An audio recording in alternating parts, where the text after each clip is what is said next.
প্রতিবার ঘর ঝাড়ু দিবার জন্য দিতে হবে 20 টাকা, আর প্রতি পিস কাপড়ের জন্য দিতে হবে 10 টাকা। কি দিতে হবে? টাকা টাকা টাকা চেনো না?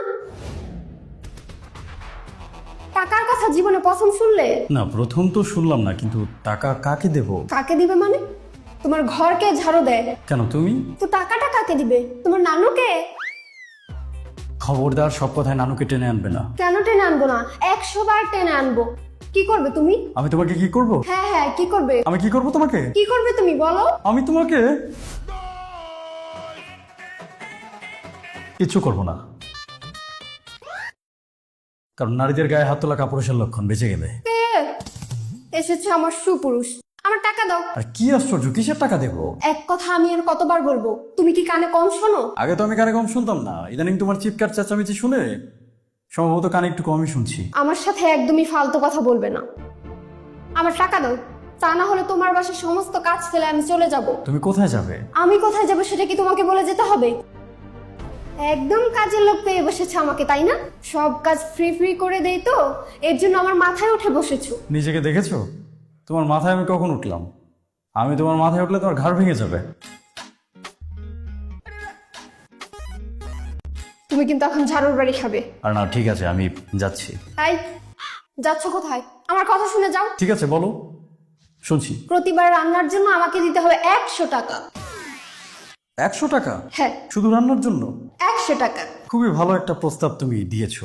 তোমারও তো টাকার প্রয়োজন আছে, তো ব্যাপারটা কি শুধু মুখে মুখেই থাকবে? মুখে মুখে থাকলে তো তুমি একসময় ভুলে যাবে, তখন আবার টাকাটা তুমি পাবে না। আমি বলি কি, হিসেবটা আমি কোনো একটা খাতায় লিখে রাখি। খাতায় লিখে রাখবে মানে? লিখতে লিখতে ধরো একসময় অনেক টাকা তোমার জমা হয়ে যাবে। বছর 30 পর একসাথে অনেকগুলো টাকা তুমি আমার কাছ থেকে নিতে পারবে। তখন কিন্তু তুমি আমার চেয়ে ধনী হয়ে যাবে, কি বলো? আমাকে ঠকানোর প্ল্যান করছো, তাই না? না মানে, হিসেবটা যদি খাতায় ঠিকঠাক মতো না লেখা থাকে, ঘরের এত কাজ, পরবর্তীতে হিসাবে গোলমেল লেগে যাবে না? তখন তো টাকাটা তুমি আবার ঠিকঠাক মতো পাবে না। তোমার ভালোর জন্যই বলছিলাম। লেখা শুরু করব? তোমাকে আমি হারে হারে চিনি। প্রতিদিনের কাজের টাকা প্রতিদিন দিতে হবে। ও বলো কি, তাই নাকি? মাস চুক্তিতেও দেয়া যাবে না? না না, মাসের ধার আমি ধারি না, দিনের টাকা দিনে দিতে হবে। বাজারটা শেষ করে আসি, তারপর তোমার সাথে এই বিষয়ে কথা বলবো। তুমি কি মনে করেছো আমি তোমার সাথে মশকরা করছি? তুমি করছো না? আমার শেষ কথা শুনে রাখো। তুমি যদি আমাকে আমার কাজের টাকা না দাও, আমি কিন্তু এ বাসার আর একটা কাজও করব না। আমি না বুঝতে পারছি না। আমি এতক্ষণ ভাবছিলাম তুমি আমার সাথে মজা করছো, কিন্তু এখন তো দেখছি তুমি সিরিয়াসলি আমার কাছে টাকা চাইছো। তুমি এখন ঝাড়ু দেওয়ার জন্য, কাপড় কাচার জন্য, রান্না করার জন্য আমার কাছ থেকে টাকা নেবে? এটা কেমন কথা? এটা খুবই ভালো কথা। এরকম আরো কত শত কাজ পড়ে আছে যেগুলোর হিসাব আমার তোমার সাথে করতে হবে। সমস্ত কাজের লিস্ট আমি বানাচ্ছি, আমার দিনের টাকা দিনেই বুঝিয়ে দিতে হবে। লন্ড্রিতে গিয়ে একটা শার্ট ইস্ত্রি করলে তাকেও টাকা দিতে হয়, আর আমাকে টাকা দিবে না? একটা করে পরোটা বাইরে গিয়ে কয় টাকা করে কিনে খাও, আর আমি যে বানিয়ে দেই আমাকে কয় টাকা দাও? তুমি বাইরের মানুষের সাথে নিজের তুলনা করছো কেন? বাইরের মানুষ তো টাকা নেবেই, কারণ সে টাকা নিয়ে তার নিজের সংসার টাকা চালাবে। আমিও তো একটা কোম্পানিতে জব করি, সেখান থেকে আমি স্যালারি কেন নিই? যাতে আমার সংসারটা আমি ঠিকঠাক মতো চালাতে পারি। প্রত্যেকটা মানুষই উপার্জন করে তার সংসারের জন্য। এখন বাইরে থেকে এত কষ্ট করে উপার্জন করে নিয়ে আসার পর সংসারের ভেতরের মানুষেরা যদি টাকা চাইতে শুরু করে, তাহলে সংসারটা চলবে কিভাবে? তোমার সংসার, তোমার সংসারে তুমি কাজ করবে, এটার জন্য যদি তোমাকে আবার আলাদা করে টাকা দিতে হয়, তাহলে তো সংসার চালানো মুশকিল হয়ে যাবে। মুশকিল হলে হবে, আমি আর তোমার কাছে ঠকতে চাই না। এই সংসারের সমস্ত কাজকর্ম তুমি নিজের হাতে করছো, তার বিনিময়ে আমি তোমাকে কোনো টাকা দিচ্ছি না। এজন্য তোমাকে ঠকানো হচ্ছে। হ্যাঁ অবশ্যই ঠকাচ্ছ, দিনের পর দিন আমাকে ঠকাচ্ছ। সমস্ত কাজ আমাকে দিয়ে ফ্রিতে করিয়ে নিচ্ছ। উপার্জনের পাশাপাশি সংসারের আরও অনেক কাজ তো আমি করি। তোমার যেমন 10টা কাজ আছে, আমারও 10টা কাজ আছে। তুমি যেমন রান্না করো, আমাকেও বাজার করতে হয়। আমি তুলনা করছি না, আমি শুধু বলছি যে কাজ তো আমিও করি। যদি এখন তোমারই সংসারে করা, তোমার কাজের বিনিময়ে তুমি টাকা চাও, তাহলে আমি যে কাজ করছি আমার কাজের টাকা আমাকে কে দেবে শুনি? তুমি শুধু তোমার হিসেবটাই জানো, আমার হিসেবটা করার প্রয়োজন বোধ করছো না। এটা কি এক ধরনের স্বার্থপরতা হয়ে গেল না? তোমার কম্পিউটার শেখার ইচ্ছা ছিল, আমি তোমাকে শেখার ব্যবস্থা করে দিয়েছি। আমি আমার সারা জীবনের সমস্ত উপার্জন দিয়ে তোমার জন্য একটা বুটিক শপ চালু করার ব্যবস্থা করছি। সেটা আমি না করলেও পারতাম।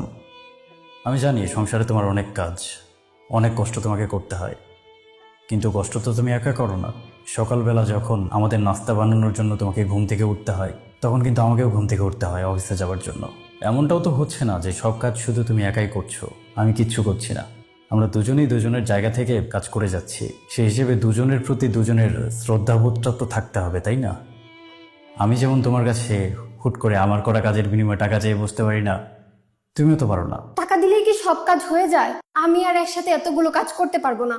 তুমি কি মানুষকে দিয়ে এতগুলো কাজ করাতে পারবে? আর টাকা দিয়ে করালেই কি তারা এত ভালো করে কাজ করবে? না, একদমই করবে না। তোমার মতো করে কেউ করবে না, কারণ এটা তোমার সংসার, তোমার পরিবার।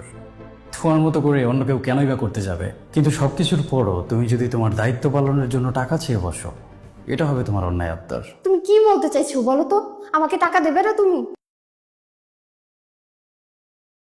ঠিক আছে, তুমি যেহেতু এত করে বলছো, আমি তোমার করা কাজের বিনিময়ে তোমাকে পারিশ্রমিক দেব। তুমি যতটা চেয়েছো ততটাই দেব, কিন্তু তার বিনিময়ে এখন থেকে তোমার নিজের ভরণ পোষণ তোমার নিজেকেই করতে হবে। কি করতে হবে? বুঝতে পারছো না? তোমার খরচগুলো তোমার নিজেরই চালাতে হবে। মানে কি? কেন বুঝতে পারছো না? আমরা যে বাসাটাতে থাকি, বাসার ভাড়া কত? 18,000। এখন থেকে এই 18,000 টাকা বাসা ভাড়া, 9,000 টাকা তুমি দেবে আর 9,000 টাকা আমি দেবো। আর আমাদের বাজার খরচ প্রতি মাসে কত টাকা আসে? ধরো আনুমানিক 15,000 টাকা। ওখান থেকে 7,500 তোমার, 7,500 আমার। ইলেকট্রিসিটি বিল, গ্যাস বিল, মানে যাবতীয় যত খরচ আমাদের আছে সবই হাফ হাফ হয়ে যাবে। কি বললে? সহজ বাংলায় বললে, এখন থেকে আমাদের যত খরচ হবে সমস্ত খরচের অর্ধেক তুমি বহন করবে, অর্ধেক আমি বহন করব। এবং টাকাটা তুমি কোথায় পাবে সেটারও সমাধান দিচ্ছি। তুমি যে বাসায় এত কাজ করো সেটার বিনিময়ে আমি তোমাকে টাকা দেবো। ছি ছি ছি ছি, তোমার মন মানসিকতা এতটাই নিচু? ছি করছো কেন? এখন তো আমরা দুজনেই স্বাবলম্বী। আমি বাইরে থেকে উপার্জন করে নিয়ে আসি, তুমি বাসায় বসেই উপার্জন করো। তাহলে দুজনের খরচ দুজন চালাতে সমস্যাটা কোথায়? আর এমনটাও তো না যে আমি তোমাকে কোনো টাকা পয়সা দিচ্ছি না, বাইরে থেকে টাকা পয়সা এনে তোমাকে চালাতে বলছি। আমি তো তোমার কাজের বিনিময়ে তোমাকে টাকা পয়সা দেব। আর স্বাবলম্বী হওয়ার পরও তুমি যদি আমার টাকায় চলো, এটা তোমার জন্য একটা লজ্জাজনক ব্যাপার না? একটা আত্মসম্মানের ব্যাপার তো আছে নাকি? তোমার তো আত্মসম্মান আছে, নেই বলো? তারপরে যদি তুমি টেনশনে পড়ে যাও, তোমার টেনশন আমি দূর করছি। ধরো প্রত্যেক মাসে আমাদের প্রায় 60,000 টাকার মতো খরচ আসে। এখান থেকে 30,000 আমি দেবো, 30,000 তুমি দেবে। কিন্তু তোমার ওই যে ঝাড়ু দেওয়ার 20 টাকা, কাপড়ের 10 টাকা, রান্নার 100 টাকা মিলিয়ে যদি তুমি মাসে 30,000 টাকা উপার্জন না করতে পারো, সমস্যা নেই, 2-3 হাজার যদি কম থাকে সেটা আমি দিয়ে দেবো। হাজব্যান্ড হিসাবে আমি তো এতটুকু করতেই পারি, কি বলো? আমি কখনো কল্পনা করিনি তুমি আমাকে এই ধরনের কথাবার্তা বলবে। আমার ভরণ পোষণের জন্য আমি কেন টাকা দিতে যাব? তুমি তো আমার দায়িত্ব নিয়েছো। একই সাথে দায়িত্ব এবং টাকা পয়সাকে দাঁড় করানোর কোনো সুযোগ নেই। যদি দায়িত্বের কথা বলো, তাহলে দায়িত্ব যেমন আমার আছে তেমন দায়িত্ব তোমারও আছে। আর যদি টাকা পয়সার প্রসঙ্গে যাও, তাহলে আমিও টাকা পয়সার প্রসঙ্গে যাব। দায়িত্বটা কিন্তু আমি একা নিইনি, তোমারও দায়িত্ব রয়েছে। আর সেই দায়িত্ব আমার থেকে মোটেও কম না। আমাদের সমাজে একটা ভুল ধারণা রয়েছে যে ছেলেটা মেয়ের দায়িত্ব নিচ্ছে। আসলে কি তাই? মেয়েটা কি ছেলের দায়িত্ব নিচ্ছে না? যেই দিন থেকে আমরা একে অপরের প্রতি প্রতিজ্ঞাবদ্ধ হয়েছি, সেই দিন থেকে জীবনের বাকিটা সময় অবধি আমরা তো একে অপরের জন্য দায়িত্ব পালন করেই যাব। আমাদের খারাপ সময়ে কে পাশে থাকবে? তোমার পাশে আমি আর আমার পাশে তুমি। তাহলে কে কার দায়িত্ব নিচ্ছে? দুজনই তো দুজনের দায়িত্ব নিচ্ছি। এখন সেই দায়িত্বকে দায়িত্ব না মনে করে তুমি যদি টাকা চেয়ে বসো, তাহলে তো আমারও তোমার কাছে অনেক কিছুই চাইতে হবে, তাই না?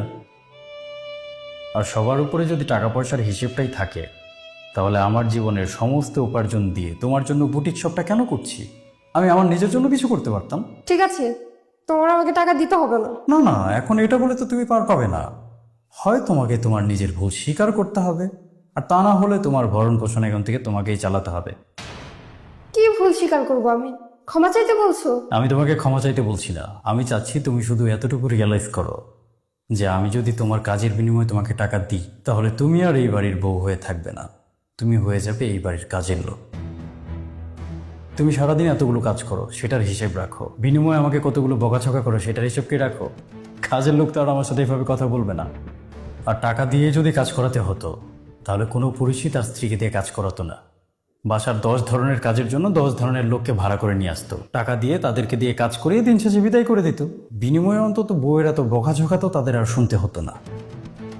এই যে তোমার কোনো একটা আবদার পূরণ না হলে তুমি কাজ করা বন্ধ করে বসে থাকো, বাইরে থেকে কাজের লোক নিয়ে আসলে কি সেটা হবে? তার কোনো আবদারকে আমাকে পূরণ করতে হবে না, তাকে টাকা দিব, সে কাজ করবে। এই যে এখন সব কাজ তুমি করো, তোমার সাথে আমার মতামতের যদি মিল না হয় আমার বিপদ হয়ে যায়, তুমি রান্না বন্ধ করে দাও। কিন্তু বাইরে থেকে যদি লোক নিয়ে এসে রান্না করাই, আমার কি এই সমস্যাটা হবে? হবে না। প্রতিদিন তুমি এই বাসার এত এত কাজ করো, আর আমি এই বাসার প্রত্যেকটা মানুষের জন্য উপার্জন করি। কেন করি জানো? আমরা দুজনেই এই কাজগুলো করি কারণ আমরা দুজনেই এই কাজগুলো করার দায়িত্ব নিয়েছি। আচ্ছা ঠিক আছে, ভুল হয়েছে। আর বাকিটুকু, আর বাকি কি?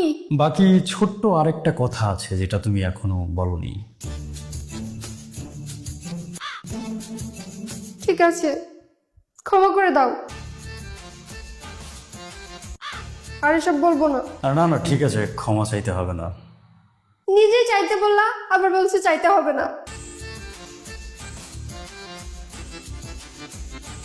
তোমার যদি এমনি কোনো প্রয়োজনে টাকার দরকার হয়, তুমি তো আমাকে সরাসরি বললেও পারতে। এমনি এমনি চাইলেও তো আমি তোমাকে টাকা দিতাম, তাই না? ঘর ঝাড়ু আর কাপড় ধোয়ার হিসাব তো আর করতে হতো না। টাকা লাগবে? হ্যাঁ লাগবে। কি করবা টাকা দিয়ে? আমার বান্ধবী খুব বিপদে পড়েছে, ওকে কিছু টাকা দিতে হবে। সেটা তো আমাকে সরাসরি বললেও পারতে। কত টাকা লাগবে? একটু পরে আমি তোমার বান্ধবীকে পাঠিয়ে দিব, ওকে বলে দাও। আচ্ছা ঠিক আছে। আর কখনো এরকম উল্টাপাল্টা কথা বলবে? না না, আর কখনো বলবো না। এই যে কানে ধরেছি। কানে ধরলে কিন্তু তোমাকে সুন্দরই লাগে। তুমি সারাদিন এভাবে কানে ধরে থাকতে পারো না? যা তো তুমি।